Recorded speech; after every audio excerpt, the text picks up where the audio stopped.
maghimo ko guwing. Kay gimingaw na ko gimugwing and murag kulang man siya without mascara. So butangan ako siya mascara. Oh my god. Did kay ko hawad mo butang mascara? Okay. Gana ko magbutag guwing kay murag budak ko akong eyes. Kung ang sinina ka mura siya highlighter nga mint green.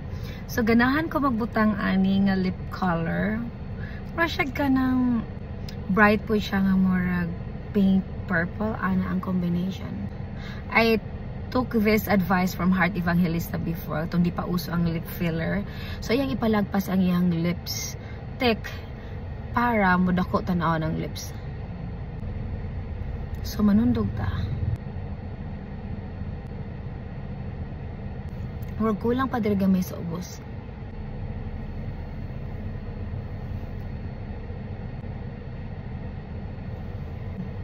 Diba murag dako siya tan-on, but actually it's not.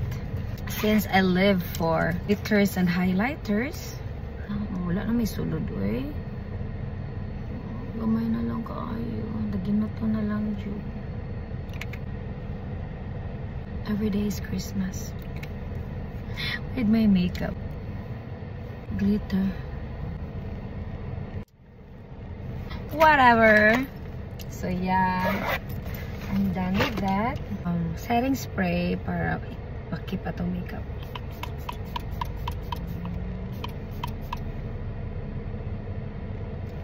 So ato i-close ni siya to emphasize ako ang kwilyo. Muna ni ron lisod jud kay mag-close og buttons because of my long nails kay nag-arty-arty man. Sige na lang good. Well, muna tong kalipay lang gyud. Kapatag nails. My god, I cannot close. Okay, na-close na siya. See? So makita ang ihang style once the button is closed. And yeah, there's a big puff dress. Mint green for a very bright sunny day.